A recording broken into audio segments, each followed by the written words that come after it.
Hello दोस्तों, स्वागत है आपका अपने चैनल ईडी गुरु में। मैं रमेश कौर आज फिर से उपस्थित हूँ। स्टूडेंट्स, मैंने आपको पिछली वीडियोज़ में थ्योरीज ऑफ लर्निंग के बारे में बताया था और आज हम आपके लिए लेके आए हैं लॉज ऑफ लर्निंग के। स्टूडेंट्स, लॉज ऑफ लर्निंग आपका क्या है?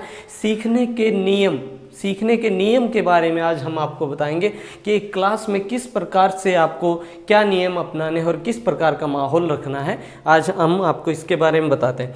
तो स्टूडेंट्स, फर्स्ट ऑफ ऑल तो आपका जो पहला है वो है लॉ ऑफ रेडीनेस का। लॉ ऑफ रेडीनेस का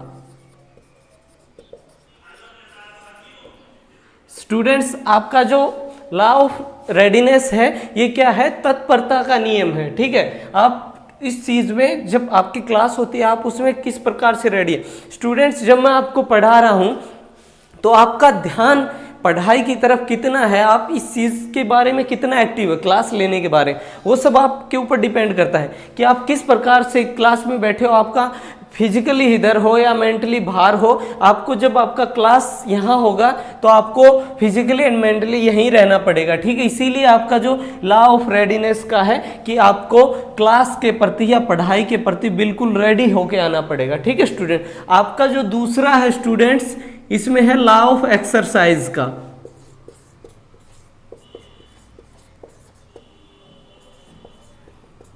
स्टूडेंट्स, आपका जो सेकंड है लॉ ऑफ एक्सरसाइज का, प्रैक्टिस का। ठीक है, आप इस बारे में आपने जो पढ़ा उस बारे में आप कितना अभ्यास कर पाते हैं, उसके लिए आप यहाँ पढ़ने के बाद कितना एक्सरसाइज कर पाते हैं, उस चीज़ को कितना समझ पाते हैं। क्योंकि कोई भी चीज़ हो स्टूडेंट्स, जब हम उसको यहाँ सीख लेंगे, क्लास में जब हम उसको सीख लेंगे, उसके बाद जब तक उस चीज़ की प्रैक्टिस नहीं कर पाएंगे हमको वो समझ में नहीं आएगा। तो स्टूडेंट्स, प्रैक्टिस और एक्सरसाइज मेन है इसमें। आपका जो यह जो लॉ है बहुत इम्पोर्टेंट है आपकी क्लास में कि किसी भी चीज़ को पढ़ने के बाद उसका एक्सरसाइज करना ज़रूरी है। ठीक है स्टूडेंट, आपका जो थर्ड है इसमें law of effect.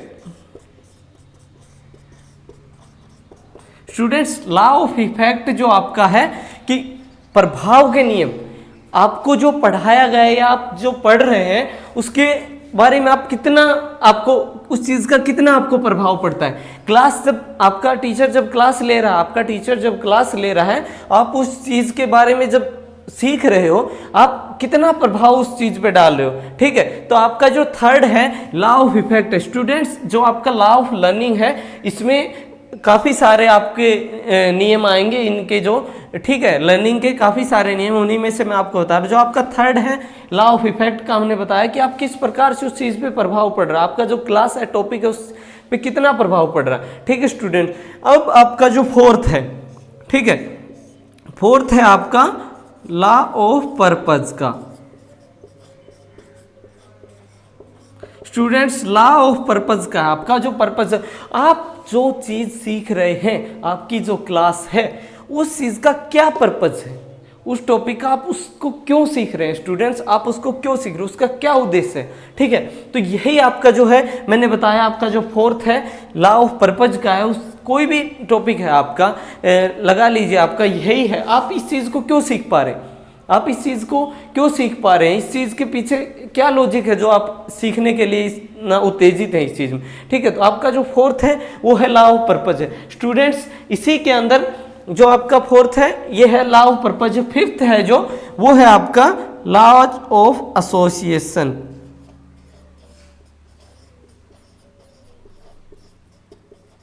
Law of association का स्टूडेंट्स, जो आपका लॉ ऑफ एसोसिएशन है ये क्या है? सहचार्य का नियम। स्टूडेंट्स, आपका जो लॉ ऑफ एसोसिएशन है इसके अंदर क्या है कि आपका जो क्लास है, किसी भी चीज़ को आप, कोई आपके सामने अगर कोई टॉपिक है वो थोड़ा इजी है, देखो हर प्रकार का होता है, कोई इजी होता है कोई, लेकिन वही है आपके पास जो टॉपिक है जो इजी है तो आप उसको बिल्कुल सरल ढंग से सीख पाएंगे। लेकिन जो आपके लिए हार्ड है उसके लिए आपको मेहनत करनी पड़ेगी, उसको आपको तैयार करना पड़ेगा, उसके लिए एक्सरसाइज करना पड़ेगा, आपको बार बार अभ्यास, तभी आप सीख पाएंगे। ये तो है नहीं कि आप एक बार उस चीज़ को सीख लिया और उसके बाद, तो आपका जो है इसका यही है कि किसी चीज़ को अगर जो हार्ड है तो उसके लिए हमको ज़्यादा प्रिपरेशन करना पड़ेगा। ठीक है स्टूडेंट, अब इसी के अंदर हम आपको आगे बताते हैं जो सिक्स्थ है हमारा, सिक्स्थ है student law of satisfaction.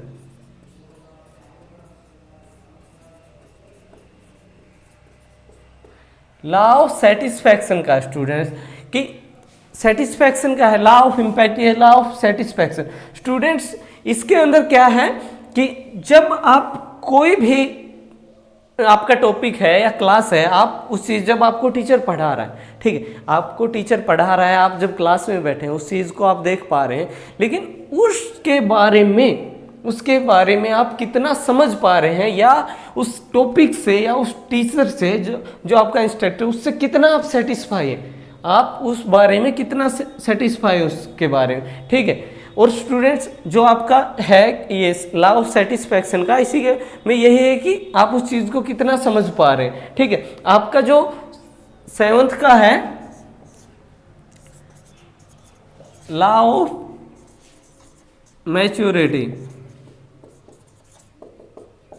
Students law of maturity का जो है आपका, ठीक है, कि आप किसी भी हो, कोई भी टॉपिक, आप उसके बारे में कोई भी चीज़ आपको समझना हो, सपोज आप एक कंपनी में काम करते हैं, आप एक कंपनी में काम करते हैं और आप शरीर से थोड़ा हल्के हैं, लेकिन उस चीज़ को अगर आप, उसमें लेबर का काम है और आप अगर उन चीज़ को, भारी मशीनों को अगर उठा रहे हैं तो वो तो आपकी सेहत के लिए गलत है। ठीक है, लेकिन आप उस चीज़ में कितना मैच्योर हैं, उस चीज़ में आप कितना परिपक्व हैं कि उस काम को आप कर पाते हैं। आप तो वही काम कर पाएंगे जो आपके शरीर के अनुकूल होगा। ठीक है, तो ये लॉ ऑफ मैच्योरिटी का नियम यही है कि आप जिस चीज़ को सीख पा रहे हैं, क्या आप उसके लायक हैं, क्या उस चीज़ को आप सीख पाते हैं। ठीक है स्टूडेंट, आपका जो 8th का है वो है लॉ ऑफ रेसेंसी का।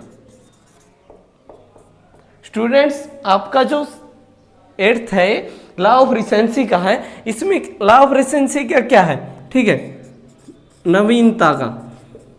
स्टूडेंट्स क्या है, नवीनता का।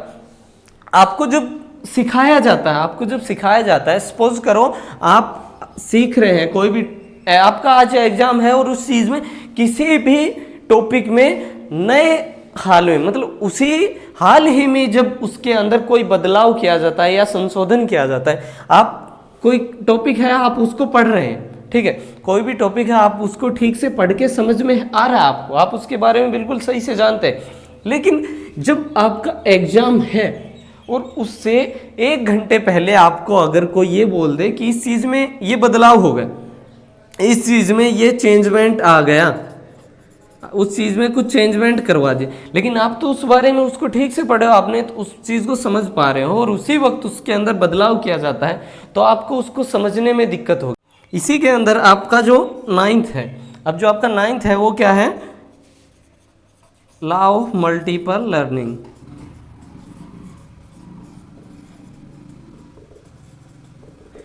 स्टूडेंट्स लॉ ऑफ मल्टीपल क्या, एक चीज से उसके अलावा दूसरे के बारे में सीखने के बाद, क्योंकि अब जैसे मैं आपको इस चीज के बारे में पढ़ा रहा हूं, लॉ ऑफ लर्निंग के बारे में पढ़ा रहा हूं, आप इस बारे में सीख रहे हैं, लेकिन इसी के साथ आप जब प्रिंसिपल ऑफ टीचिंग का जो है आपका उसके बारे में पढ़ रहे हैं, लेकिन उसी के साथ दूसरी लाइन में आप कितना सीख पा रहे हैं या दूसरी लाइन में आप कितना जानते हैं उस बारे में, कि सपोज करो आप जनरली कि आप अपने घर के अंदर कि हमें सड़क से गुजरना है, इस बारे में हम कितना जानते हैं। सड़क से जब भी सड़क को पार करेंगे जब हम आगे ग्रीन लाइट होगी, ठीक है, अगर आप उस बारे में तभी जान, कोई भी अगर दूसरी चीज है कि किसी आपको खाना बनाना है, आप उसके बारे में किस प्रकार से, उसका जो प्रोसेस है, जो प्रक्रिया, आप उसके बारे में कितना जानते हो, एक साइड से, एक लाइन से दूसरे के बारे में भी जानने के लिए। तो इसी प्रकार से है आपका जो लॉ ऑफ मल्टीपल लर्निंग की, एक से अधिक बारे में जानने के लिए, ठीक है।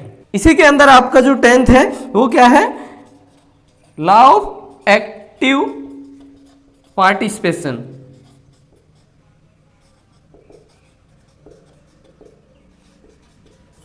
स्टूडेंट्स आपका जो लास्ट है मैंने बताया लॉ ऑफ एक्टिव पार्टिसिपेशन, कि किसी भी आप कोई भी आपका विषय है उसके बारे में आप पार्टिसिपेट करें, आप उसके बारे में कितना एक्टिव हो। जैसा कि मैंने इसके बारे में पढ़ा है, आप इस बारे में कितना एक्टिव है कि किसी भी विषय को आप पढ़ने के लिए, जैसे मैंने लॉ ऑफ लर्निंग का बताया, लॉ ऑफ लर्निंग के बारे में आप कितना एक्टिव है किसी चीज़ को सीख पाने। तो स्टूडेंट्स मैंने जो आपको सभी बताए, लॉ ऑफ रेडीनेस का है कि हम उस चीज़ को सीखने के लिए कितना तत्पर हैं, ठीक है। लॉ ऑफ एक्सरसाइज का है किसी बारे में कि उस चीज़ को सीखने के लिए बार बार अभ्यास करना या एक्सरसाइज जरूरी होता है। इफेक्ट, लॉ ऑफ इफेक्ट का है, कितना क्या प्रभाव पड़ता है, अगर आप उस चीज़ को सीख पा रहे हैं क्या प्रभाव पड़ रहा है। एक मेनली आपका जो है पर्पस का, किसी भी चीज को आप सीखने के लिए उस पे आपको उसका उद्देश्य क्या, उसका मेन उद्देश्य क्या, ठीक है स्टूडेंट्स। आपका जो एसोसिएशन का है, सहचार्य का है, ठीक है। एक लॉ ऑफ सेटिस्फैक्शन जो है हमारा लॉ ऑफ सेटिस्फैक्शन, आप उस चीज के बारे में कितना सहमत है या उस चीज को कितना सीख पा रहे हैं, ठीक है। आपका जो मैच्योरिटी का है कि आप कोई भी काम को अगर कर रहे हैं उसके बारे में आप कितना परिपक्व हैं, कितना परिपक्व हैं, ठीक है। और जो रिसेंसी का मैंने बताया कि किसी भी हाल ही में जो बदलाव या संशोधन किया होता है वो आपका लॉ ऑफ रिसेंसी का होता है। और जो है 9th है आपका लॉ ऑफ मल्टीपल लर्निंग का, एक या एक से अधिक बारे में अगर सीखने के लिए है तो आपका लॉ ऑफ लर्निंग है, ठीक है। और लॉ ऑफ एक्टिव पार्टिसिपेशन का है, लॉ ऑफ एक्टिव, किसी भी भागीदार में आप कितने सक्रिय हैं, उस चीज़ के बारे में आप सीखने के लिए, उस काम को करने के लिए उसमें कितना एक्टिव है, ठीक है स्टूडेंट्स। तो ये आपका लॉ ऑफ लर्निंग है। आई होप आपको ठीक से समझ में आया होगा और आप इस वीडियो को देखिए और दूसरों तक भी शेयर करिए। Okay, thank you.